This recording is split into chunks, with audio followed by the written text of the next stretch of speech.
Muy bien, pues vamos de vuelta. Echábamos de menos, ¿verdad? Al Evangelio de Mateo. Vamos al capítulo 21. Comenzamos con Mateo en enero del 18. De hecho, quizá en diciembre del 17.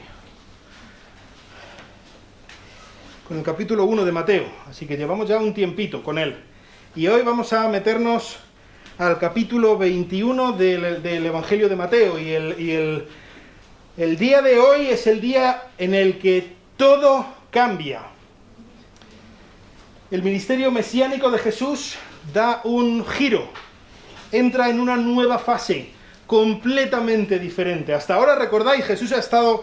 ¿os acordáis que decíamos que el epicentro de su trabajo, donde él había estado trabajando, había sido Capernaum, en el norte, en lo que se llama el mar de Galilea o el lago de Galilea, y alrededor del lago, recordáis que iba de lado a lado por el lago con el barco, entonces estaba toda la región de Galilea en el norte, también había ido incluso más al norte, cuando estuvo en el Monte Hermón, cuando estuvo en regiones más de los gentiles, había estado al oriente del Jordán, en Decápolis, en Perea, toda la zona que está al este del río Jordán.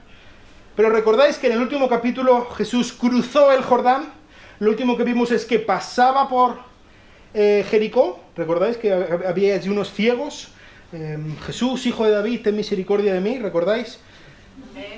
Y tal y como empieza hoy, se acercaron a Jerusalén, el punto, el epicentro, donde todo va a cambiar, donde todo va a suceder.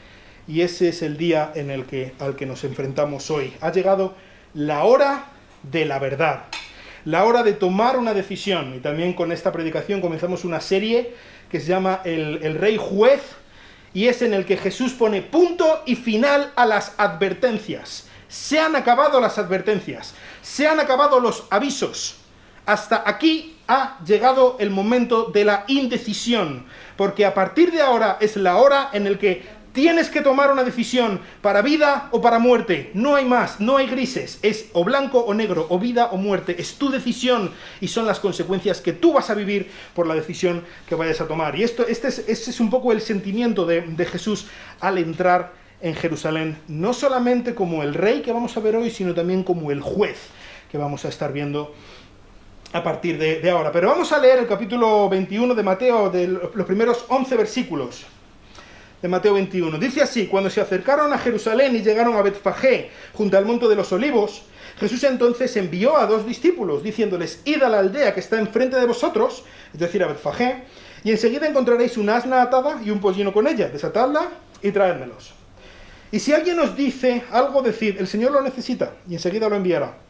Esto sucedió para que se cumpliera lo dicho por medio del profeta, cuando dijo: decida a la hija de Sión, mira, tu rey viene a ti humilde y montado en un asna, y en un pollino, hijo de bestia de carga. Entonces fueron los discípulos e hicieron tal como Jesús les había mandado, y trajeron al asna y el pollino, y pusieron sobre ellos sus mantos, y Jesús se sentó encima. La mayoría de la multitud tendió sus mantos en el camino, otros cortaban ramas de los árboles y los tendían por el camino. Las multitudes que iban delante de él y las que iban detrás gritaban diciendo: Hosana al Hijo de David, bendito el que viene en el nombre del Señor, Hosana en las alturas. Cuando él entró en Jerusalén, toda la ciudad se agitó y decían: ¿quién es este? Y las multitudes contestaban: este es Jesús, el profeta de Nazaret de Galilea. Vamos a orar. Señor, te pedimos que tú nos ayudes a entender la importancia de este momento, de este pasaje, no solamente para el pueblo de Israel, sino también para nosotros y para nuestras propias vidas, y que tú nos animes, que tú nos empujes en el día de hoy a tomar una decisión por tu Hijo Jesucristo. Te lo pido en su nombre. Amén. Muy bien, pues como digo, el ministerio mesiánico, recordáis que antes habíamos estado hablando del camino real, el camino que llevaba a Jesús exactamente hasta este punto, este día, en este lugar en concreto. Y Jesús estaba llegando a Jerusalén. Recordáis que los primeros lectores del Evangelio de Mateo eran judíos, cristianos, que precisamente vivían por esa zona, por la región de Palestina. Entonces, ellos sabían exactamente a lo que se refería Mateo cuando estaba diciendo que se acercaban a Jerusalén y que llegaron a Betfagé. Betfagé es la puerta de entrada. a Jerusalén. Lo siento, está en inglés, no he conseguido este mapa en español, pero este es el camino, esta línea roja que tenéis aquí es el camino que siguió Jesús viniendo desde Jericó, ¿vale? Entonces, veis que aquí está, este es el Monte de los Olivos, o también llamado Getsemaní, y este es el camino que siguió. Aquí está Betania, que es donde Jesús normalmente se quedaba cuando iba a Jerusalén a las fiestas y tal, porque allí vivían sus amigos, Lázaro, Marta y María. Entonces él normalmente se quedaba allí, está muy cerca de Jerusalén, como podéis ver. Y a continuación, si esta es el Monte de los Olivos, en la ladera más oriental del Monte de los Olivos, por ese mismo camino tenían que pasar por Betfagé, y es allí, los judíos que lo estaban leyendo sabían, esto está ya a la puerta, ya es inminente, Jesús ya ha llegado a Jerusalén, y es lo que es el pensamiento que tenían. Así que cuando Jesús estaba al lado de Betfagé, les dijo que fueran a esta aldea y que allí encontrarían un asna y un pollino, que no es un pollo pequeño, sino un asno pequeño, es un burro pequeñito, y Jesús les dijo que fueran y que los recogieran. Es importante el hecho de que tanto que Jesús pasó por este lugar, siguió esta ruta que vemos aquí en rojo, sino que además lo hizo atravesando el Monte de los Olivos, específicamente por ahí, porque esto inmediatamente evocaba cosas en la mente de los judíos que estaban allí en Jerusalén. ¿Por qué? Por ejemplo, lo vemos en el libro de Zacarías, capítulo 14, versículo 4, cuando está hablando acerca de la venida del Mesías, que dice que el Mesías pondrá sus pies en el Monte de los Olivos. Precisamente es ahí. Yo creo que cuando aquí Zacarías está hablando de la segunda venida del Mesías, que todavía estamos esperando, pero en un sentido Jesús estaba aprovechando esto, y Mateo también lo incluye por esta misma razón, para que los judíos tuvieran esta mentalidad, que viene por el Monte de los Olivos, aquí hay un mensaje importante, aquí el que está viniendo es el Mesías mismo, y está cumpliendo estas profecías de que viene y pone sus pies en el Monte de los Olivos. También es importante el hecho de que Jesús entró precisamente por aquí. Si veis, este es Jerusalén, y este edificio tan grande, con este patio tan grande que veis ahí, es el templo. Jesús entró justo al lado del templo cuando entró en Jerusalén. Y esto es importante. Por ejemplo, los próximos 3 capítulos que veamos, precisamente son cosas que ocurren en el templo, y el ministerio de Jesús relacionado con esta misma entrada. Según entra Jesús, está en la zona del templo, y es precisamente a lo que él se va a referir lo primero, lo que está pasando en el culto, en el templo, en el culto a Dios, en el templo de Jerusalén. Así que Mateo, muy en su línea, ya hemos visto esto muchas veces, dice el versículo 4, esto sucedió para que se cumpliera lo dicho por medio del profeta. Esto es algo que Mateo siempre está mencionando, profecías que está cumpliendo Jesús, y aquí específicamente está hablando del libro de Zacarías, capítulo 9, versículo 9. Decid a la hija de Sión, mira, tu rey viene a ti, humilde y montado en un asna y en un pollino, hijo de bestia de carga. Y es curioso que tanto Zacarías lo diga como que Jesús lo cumpla, el hecho de que tu rey, el rey, cuando habla de tu rey, todos los judíos lo tenían claro, está hablando del hijo de David, del rey de reyes, del que va a imponer un reino eterno, el gran rey con mayúsculas, viene montado en un burro. ¿A quién se le ocurre? Los reyes no vienen montados en burros, ¿verdad? Los reyes vienen montados en un caballo, yo qué sé, en un Rolls Royce, una Harley Davidson, algo, pero no un burro. Pues aquí viene montado en un burro, humilde, montado en un asna y en un pollino, hijo de bestia de carga. ¿Por qué viene en un burro? Esto es algo, de hecho, que los rabinos, cuando estaban estudiando esto, no lo entendían. Tenemos escritos de los rabinos más o menos por la época de Jesús y un poco antes, que se preguntaban, ¿cómo puede ser? De hecho, lo que decían por esta época los rabinos es que hay dos maneras en las que puede venir el Mesías. Si los israelitas lo merecen, si están esperando el Mesías y obedeciendo a Dios, entonces el Mesías vendrá como el Hijo del Hombre encima de una nube. ¿Recordáis lo que estábamos hablando de Daniel 7? Si ellos lo merecen, viene con gran poder y gloria encima de una nube. Y entonces, eso es otra cosa, venir montado en una nube que en un burro, ¿verdad? Si ellos lo merecen. Pero si ellos no lo merecen, si ellos son malos, si son tercos, si son de corazón obstinado y malvados, desobedientes, entonces viene en un burro. Parece que no lo merecieron los israelitas, los judíos. Pero esto era la manera en que ellos podían interpretarlo, que ellos podían... Porque claro, en el Antiguo Testamento, los santos del Antiguo Testamento no sabían de las dos venidas de Cristo, lo que hemos estado hablando tantas veces, del escorzo profético, los varios cumplimientos. Ellos veían que venía el Mesías, pero nosotros sabemos ahora que viene de dos veces.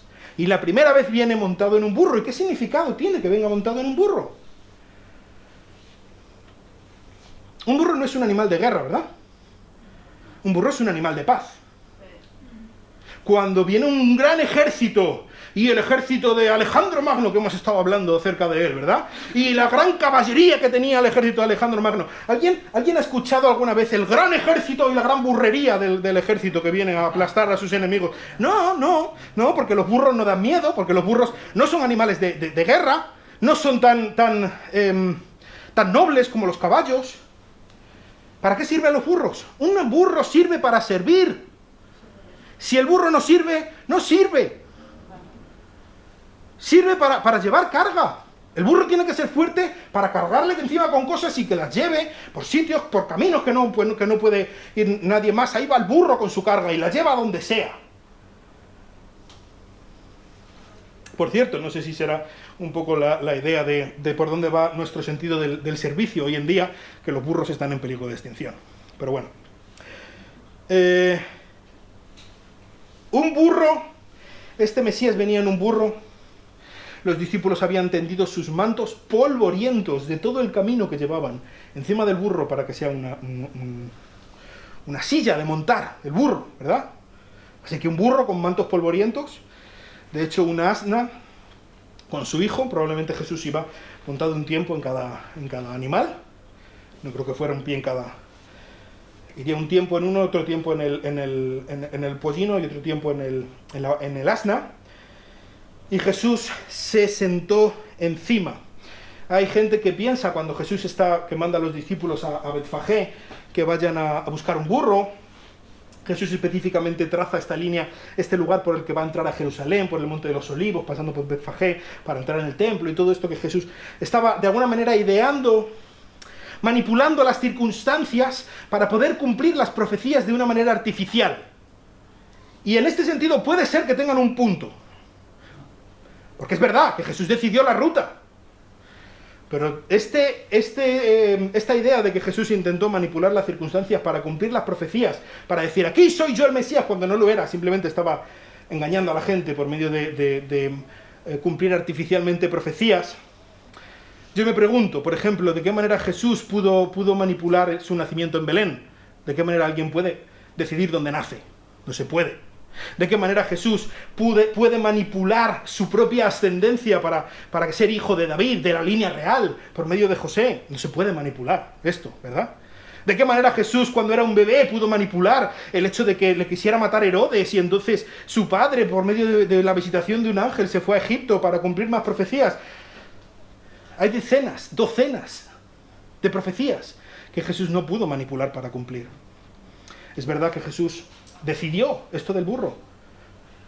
Pero, por ejemplo, ¿de qué manera Jesús pudo saber al enviar a sus discípulos que exactamente ahí iban a estar un asna y una cría del burro? Que sus discípulos fueran y lo cogieran y que si alguien les decía algo que dijera exactamente estas palabras, el Señor lo necesita y después lo devolverá. Aquí estamos viendo claramente la omnisciencia de Jesús. Él sabía de antemano lo que había allí y lo que iba a ocurrir. Él sabía las palabras que tenía que decir. Aquí vemos la soberanía de Jesús al estar controlando perfectamente todas las circunstancias, sabiendo de antemano lo que se iban a encontrar, qué es lo que tenían que decir y cuál iba a ser el resultado de lo que allí iba a ocurrir.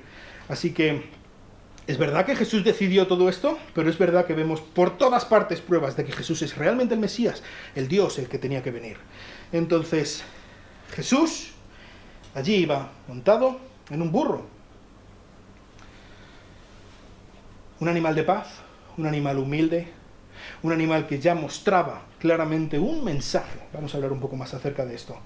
El gran rey, el hijo de David, venía y entraba en Jerusalén montado en un burro. Y allí había multitudes, grandes multitudes. ¿Qué es lo que...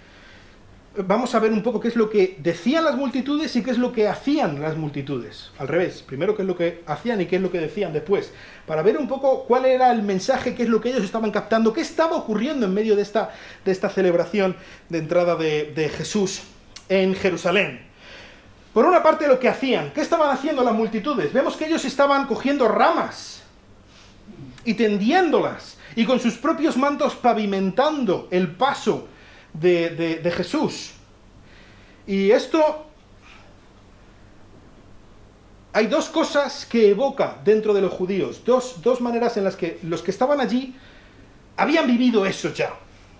De dos maneras. Por una parte, toda esta ceremonia que ellos estaban haciendo de poner las ramas en el suelo y sus propias ropas y estar cantando según llega alguien, es algo que nos está hablando de que ellos sabían que lo que estaba ocurriendo allí era una recepción real de alguien victorioso, era una celebración de la llegada de alguien muy importante. Por ejemplo, vemos en 2 de Reyes, capítulo 9, versículo 13, cómo se le da esta misma recepción al rey Josías cuando entra en Jerusalén.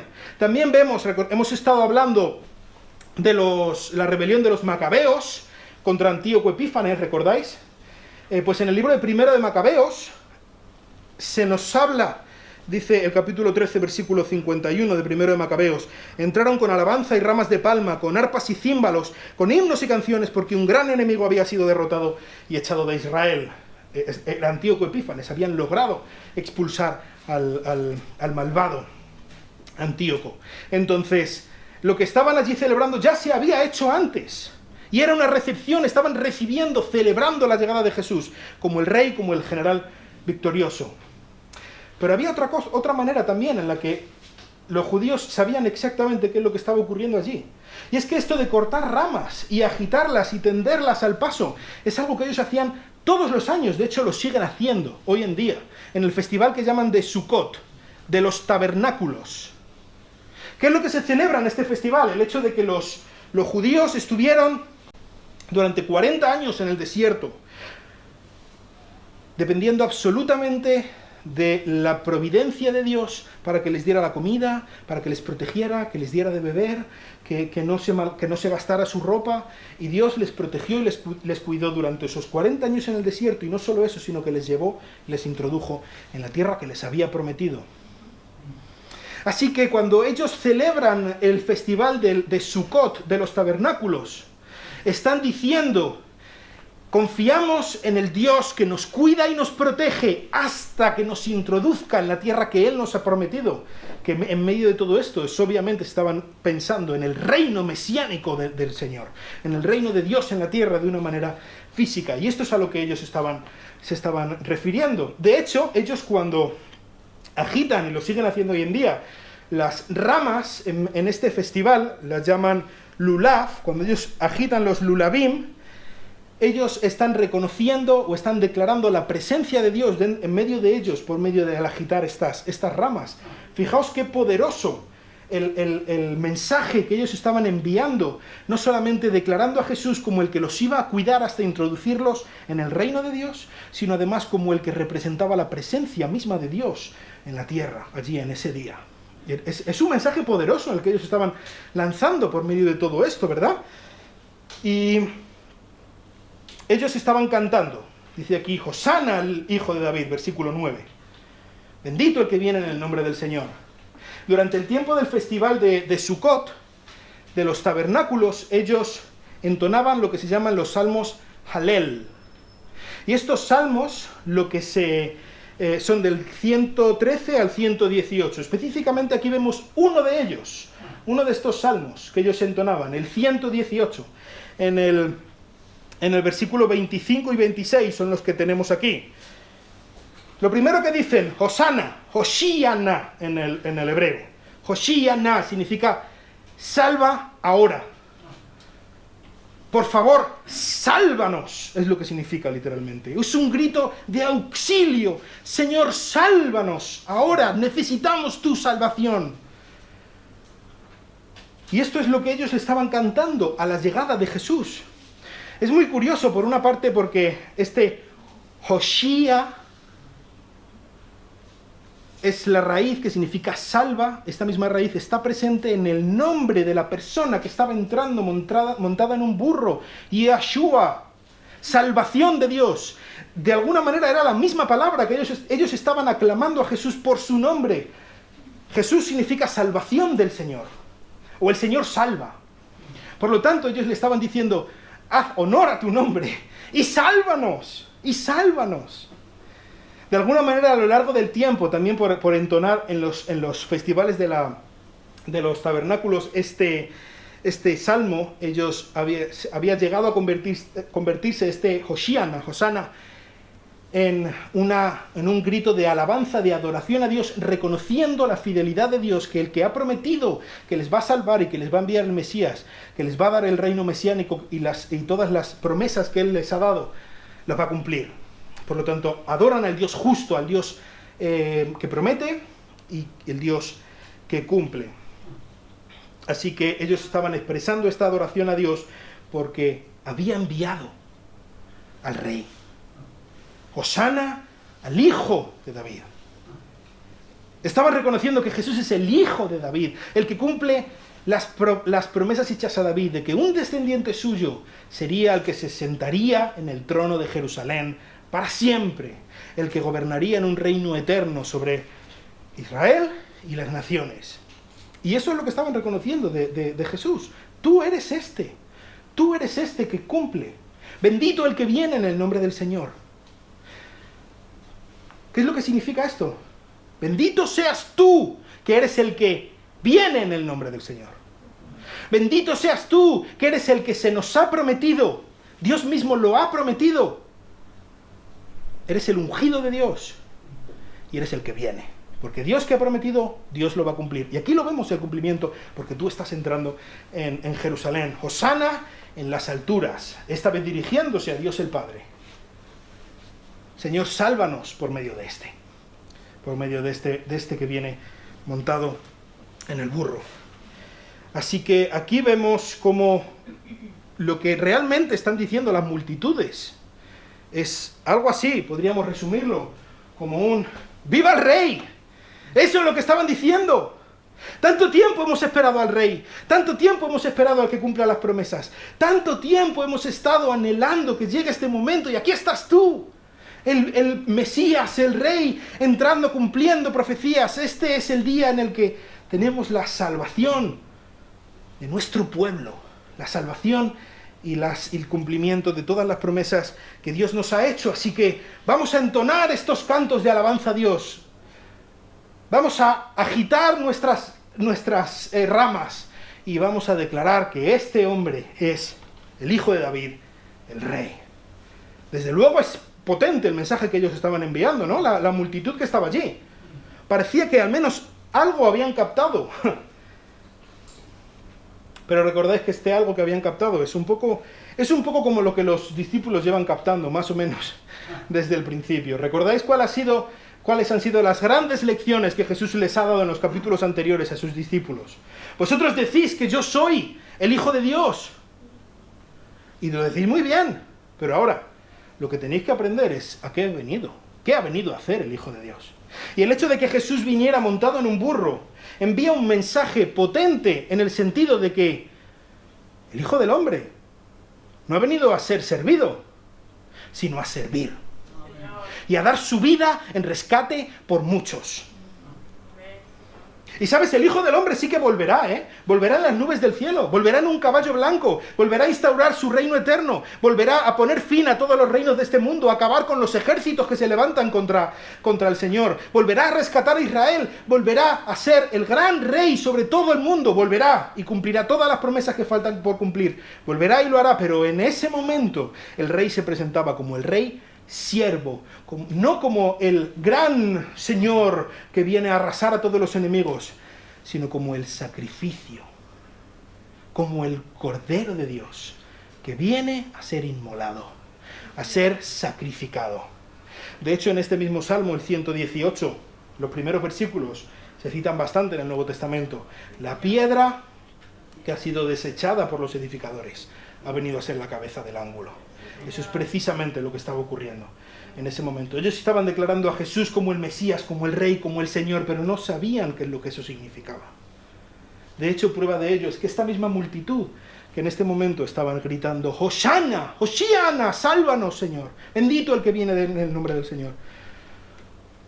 4 días más adelante estaban gritando, ¡crucifícale! ¡Crucifícale! No sé exactamente si era la misma multitud, pero desde luego algunos sabría que estaban en las 2, como prueba de que no habían entendido absolutamente nada, por una parte. Y por otra parte, de una manera irónica, Dios estaba haciendo que las dos afirmaciones aparentemente contradictorias se unieran de una manera orgánica, de una manera impresionante. ¿Por qué? ¿Cuál era la manera en la que Dios traía esa salvación? Que ellos clamaban, Señor, sálvanos, por medio de ese hombre que sería crucificado. Fue la crucifixión de Jesús que trajo salvación a todos los que confiaron en este Rey. Así que vemos una gran reacción en medio de toda Jerusalén. Dice que toda la ciudad, en el versículo 10, se agitó como un terremoto. Esta palabra se usa para terremotos, se usa incluso para eventos apocalípticos en el libro de Apocalipsis. Cuando dice que se agita, como si se agita una higuera y caen todas las estrellas del cielo, es esta la palabra que se usa. Toda la ciudad se agitó. Porque claro, aquello que estaba ocurriendo allí era una recepción real. ¿Cómo una recepción real? Estamos en medio del Imperio Romano. ¿Qué está pasando aquí? ¿Cómo puede haber una recepción real aquí? Esto es algo de verdad muy importante, muy, muy raro. Y más justo al lado del templo. Desde luego los sacerdotes y los escribas y los fariseos estaban... ¿Qué está ocurriendo aquí? Quizá de hecho esta es una de las razones por las que Jesús no fue apresado según entró a Jerusalén. Porque claro, con este despliegue de multitudes y toda la gente que estaba allí, toda esta gente tuvo una gran reacción y preguntó, ¿quién es este? ¿Quién es? Jesús no había tenido ministerio en Jerusalén, o mucho ministerio. El Evangelio de Juan nos habla de algo, pero poco. Probablemente habría mucha gente del norte, de Galilea, de otras regiones donde Jesús había tenido más ministerio y pudieron responderle. ¿Quién es este hombre? Pues este hombre es Jesús. De hecho, yo creo cuando dice aquí el profeta Jesús es lo que se llama en lingüística una aposición. ¿Qué significa esto? Podríamos traducir algo así como es. Este es Jesús, es decir, es el profeta. ¿Y a qué se está refiriendo con el profeta? Pues se está refiriendo a, por ejemplo, en Deuteronomio 18 y 19, cuando Moisés dice, después de mí vendrá un profeta. Y este desde entonces es el que se llama el profeta. El gran profeta, el nuevo Moisés, a quien se refería Moisés, y dice, a él oíd. Él es el Mesías, él es el profeta, él es el nuevo Moisés, él es el que viene a liberarnos de una vez y para siempre. Jesús de Nazaret de Galilea. ¿Cuándo ocurrió esto? Vamos a ver dos momentos, dos maneras de ver en qué fecha ocurrió esto, porque creo que es muy importante. Y una ya la hemos visto en el libro de Daniel. Tiene mucho que ver, ¿recordáis? Las 70 semanas del capítulo 9 de Daniel. Haciendo cálculos desde cuándo fue que se inició, que se dio la orden para restaurar Jerusalén, que estábamos hablando hasta las 69 semanas, llegábamos a una fecha, 30 de marzo del 33 después de Cristo. Exactamente el día en el que Jesús estaba entrando por esa puerta, para queriendo decir, hoy es el día de. Hoy es el día en el que, con cientos de años de antelación, se ha predicho, ese día se presentará el Mesías príncipe, aquí estoy yo presentándome. El Mesías príncipe. Delante del pueblo de Israel, estoy entrando por donde se suponía que tenía que entrar, en el momento en el que se suponía que tenía que entrar, con las multitudes aclamándome como el Mesías príncipe.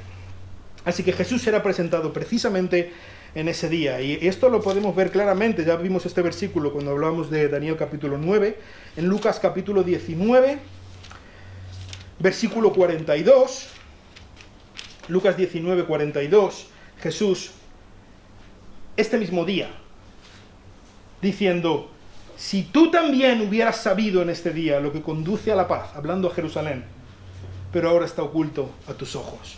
Jesús habla, si tú supieras ¿Cuál es el día de hoy? Si tú entendieras que hoy es el día de tu salvación, hoy es el día en el que tu Mesías se presenta a ti, anunciado con cientos de años de antelación. Hoy es tu día, Jerusalén. Hoy es tu día, Israel. Hoy es el día en el que puedes aceptar la paz, aceptar la vida, aceptar al Rey. Y estás ciego y no te has dado cuenta.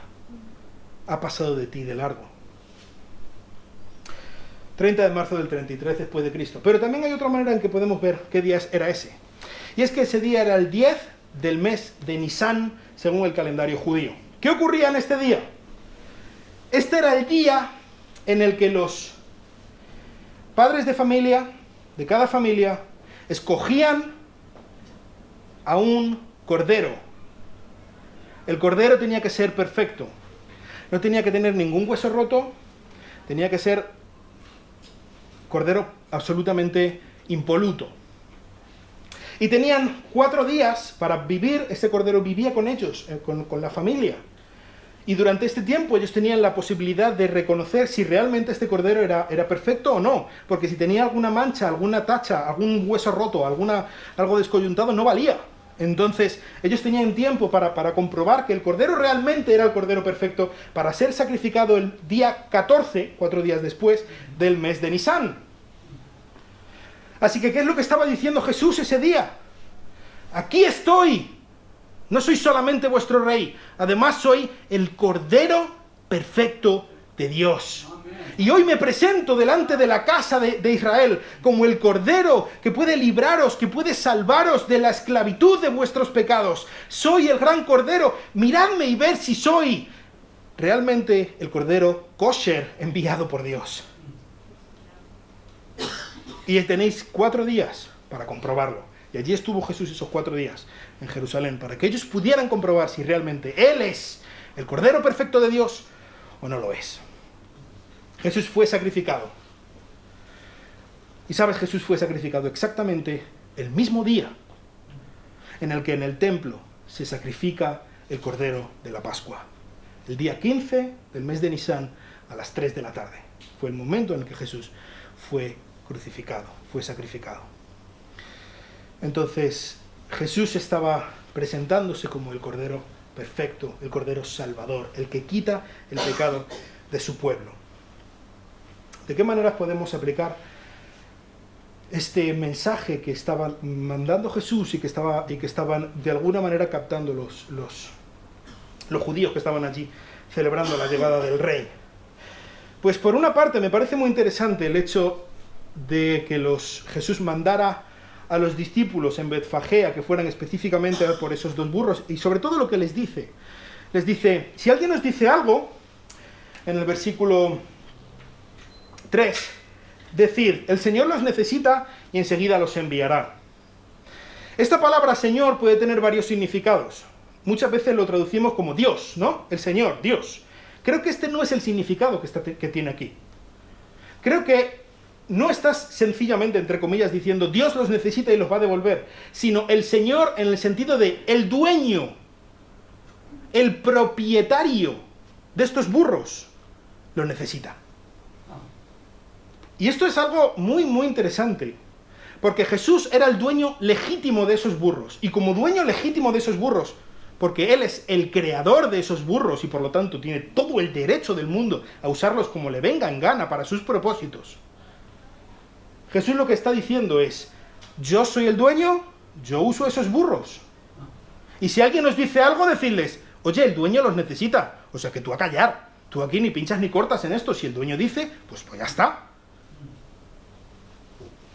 ¿Qué tiene que ver esto con nosotros? Jesús no solo creó 2 burros, Jesús creó todo. Del Señor es la tierra, su plenitud. ¿Qué quiere decir esto? Que nosotros no somos dueños de nada. Él es el dueño.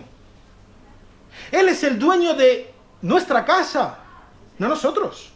Él es el dueño de nuestro coche. Él es el dueño de nuestro dinero. Él es el dueño de nuestras relaciones. Él es el dueño de nuestra familia, de nuestros hijos, de nuestras propias vidas. Lo leíamos en el estudio de los miércoles. hace un par de miércoles, cuando dice Pablo, ¿no sabéis que no sois vuestros? ¿Que habéis sido comprados por precio? No somos ni dueños de nuestro propio cuerpo. Así que tenemos que dejar de vivir como dueños y empezar a vivir como mayordomos, como administradores. Jesús nos ha otorgado el privilegio, el uso y disfrute de todas las cosas que tenemos con dos propósitos. Número uno, que le honremos a Él con eso. Que lo usemos con sabiduría para glorificar al legítimo dueño. Y número dos, que lo usemos para el bien de los demás. Esas son las únicas dos razones por las que Dios nos da. ¿Qué quiere decir eso?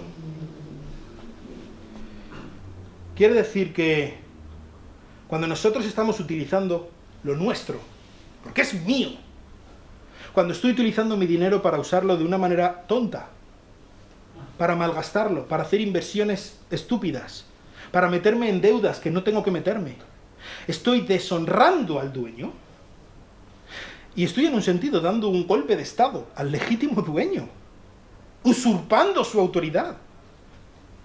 Cuando yo estoy usando mi cuerpo para hacer lo que no debo hacer, entonces estoy deshonrando al dueño, estoy usurpando su autoridad y usando lo que él me ha dado para mi perjuicio y para su deshonra. Cuando yo estoy utilizando el tiempo y las relaciones que él me da,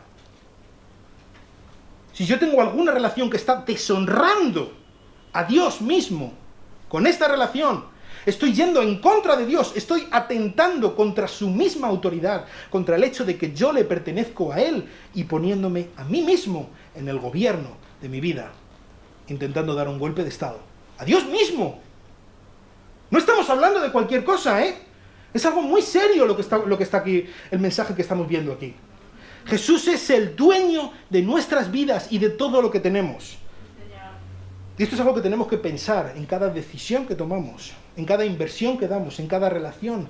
Nuestras relaciones con nuestra familia, con nuestros amigos, con nuestros vecinos, no son para nuestro privilegio, para que nosotros estemos a gusto, sino para la honra de Dios.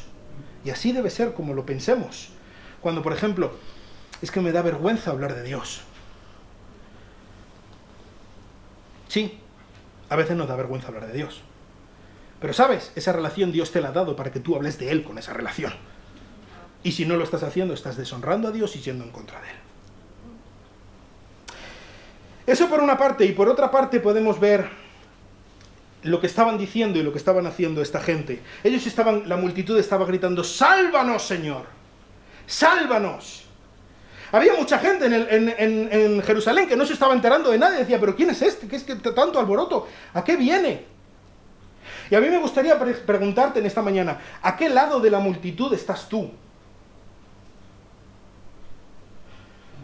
¿Estás del lado de la gente que está clamando al Señor, diciendo, Señor, sálvame, te necesito? ¿O estás del lado de la multitud que simplemente están ahí y está exactamente igual que lo que está ocurriendo? ¿Estás del lado de la gente que está reconociendo a Jesús como el Rey, como el Mesías, como el Salvador del mundo, como el Salvador de tu vida? ¿O estás del lado de la gente que sencillamente quieren, pues mira, yo he venido aquí a pasármelo bien la Pascua y déjame en paz de tonterías? Jesús declaró, tal y como dice Daniel, que ese era el día de su paz. Ese era el día de su salvación. Y muchos no lo vieron. Algunos lo vieron. Pero la nación no lo vio, la mayoría no lo vio. Yo no sé si tú estás aquí, nunca has confiado en Cristo como tu Salvador. Me gustaría que te aplicaras esto directamente a ti. Hoy es el día de tu salvación. Hoy Jesús se presenta delante de ti como el Rey, como el Salvador, como el Cordero precioso de Dios que ha pagado lo que tú y yo teníamos que pagar.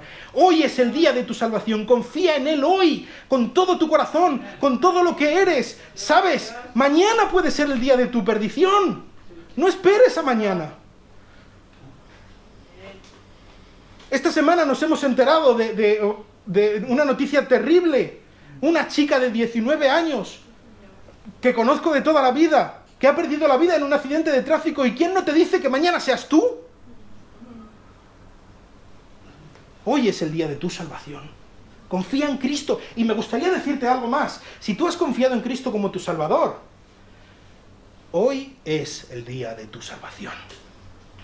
Hoy es el día en el que necesitas a Cristo. ¿Y sabes qué? Cristo está aquí, se presenta como el gran Rey, como el Salvador, como el Cordero perfecto de Dios que tú y yo necesitamos exactamente en el día de hoy. Confiemos en nuestro Señor. No dejemos pasar un solo día en el que sigamos agarrándonos a nuestra vida, a nuestras posiciones, a nuestro placer, a nuestra voluntad, a nuestro ego, intentando desplazar al legítimo Rey y ponerme yo sobre el trono. Él es el legítimo Rey. Él es el que merece la autoridad de nuestras vidas. Él es el que merece que nosotros confiemos completamente en Él. Es Él. Le necesitamos. Nosotros mismos. Yo por lo menos lo sé por mi propia experiencia. Yo soy un auténtico experto en tirar mi vida a la basura, ¿sabes? Lo sé hacer genial. Necesito a Cristo cada día. Necesito estar bajo su autoridad, bajo su gobierno, bajo su dirección, porque yo mismo voy directo al precipicio con una sonrisa en la boca. Le necesito. ¿Y sabes qué? Le necesitas. Hoy el Señor se presenta delante de nuestros corazones y nos dice, ¿quieres que sea tu Rey? Solo hay dos decisiones, ¿eh? O sí o no. Vamos a orar. Señor, te doy muchas gracias por el Salvador, por el precioso Redentor, por el Rey, por el humilde siervo que tú nos has mandado en tu Hijo Jesucristo. Ayúdanos a cada uno de nosotros a poder confiar con todo nuestro corazón en ti. Especialmente te quiero rogar por cada una de las personas que están aquí, que nunca han tomado una decisión personal de confiar en Jesucristo como su Salvador. Que tú estés por medio de tu Espíritu Santo, actuando en él o en ella, Señor, para que hoy pueda ser el día de salvación. Y también por cada uno de nosotros. Ayúdanos a tomar hoy una decisión consciente, una decisión hasta las últimas consecuencias. Me da igual todo lo que quede atrás. Yo quiero servir a tu Hijo Jesucristo con todo lo que tengo, con todo lo que soy. Y es en su nombre que te lo pedimos. Amén.